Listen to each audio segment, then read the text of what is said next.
today to present the life and legacy of Maulana Jalaluddin Muhammad Balkhi. In this talk, I intend to outline the Maulana's birth and early life, journey from Balkh to Konya, and meeting with Shams Tabriz.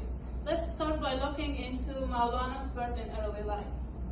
Maulana Jalaluddin Muhammad Balkhi was born on September 30, 1207 in Balkh in Afghanistan. As you can see in this picture, here is where he was born in Balkh in Afghanistan. And this place is, right now is a part of the historical places in Afghanistan. His father, Bahauddin Walad, was a highly respected scholar and jurist, mystic, as known as the Sultan of Scholars. Maulana grew up in a religious and intellectual family with deep roots in early Islamic tradition. Education. From his childhood, Maulana studied theology, Islamic law, and basic Islamic science. And it was expected that he follows his father's path as a scholar and teacher. Now I'd like to discuss about Maulana's journey from Balkh to Konya. Let's start by looking at reasons why Maulana's family and so many other families migrated from Balkh. In 1212 through 1220, Maulana's family and so many other families left Balkh because of advancing Mongol armies under Genghis Khan and possible political tensions in the region. This journey took about 10 years and roughly 4,000 kilometers around Islamic countries.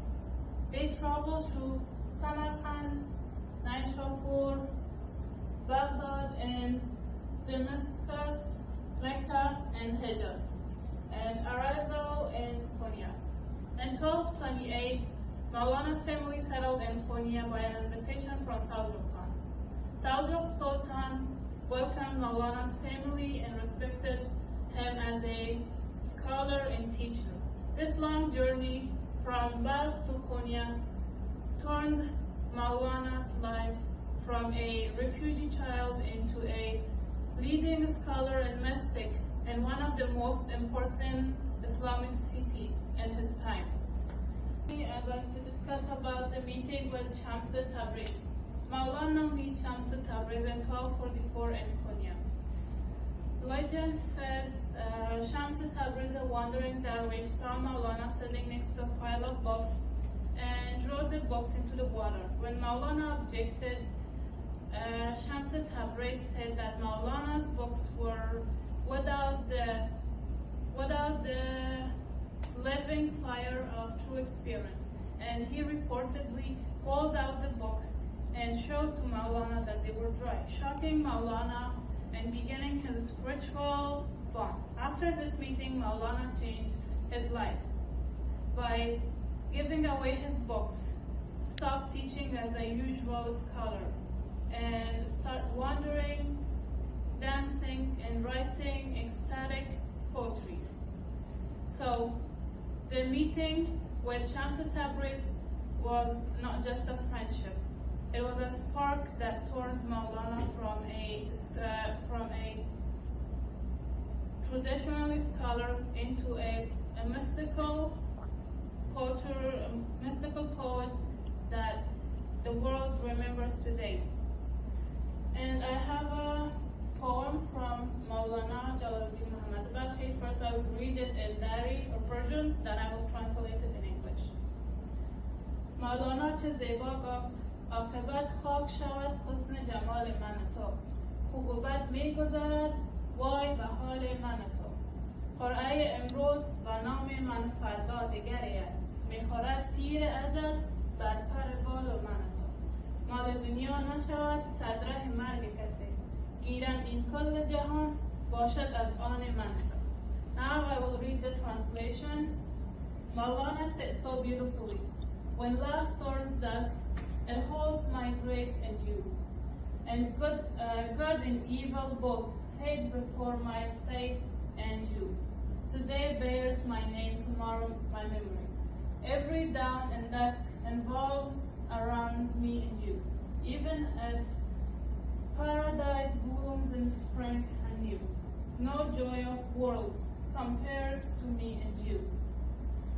Maulana, Shams Tabriz encouraged Maulana to do Sama dance. And Maulana stopped teaching and started doing Sama dance. Sama emphasizes the death of the ego and union with Allah. And even Maulana called this dance as a dance diving in love. Now I will show you a short video of this dance. Ay Yusuf-e خوشنام من خوش می‌روی قربان من. And after Shams Tabriz disappeared, Maulana started Sama dance in the marketplace streets in the Konya. And while he was dancing the Sama dance, he was reciting the poet in his memory. So I have talked about the Maulana's birth and early life, journey from Balkh to Konya, and meeting with Shams Tabriz. If you have any question or suggestion, I'm here to answer. Thank you for listening.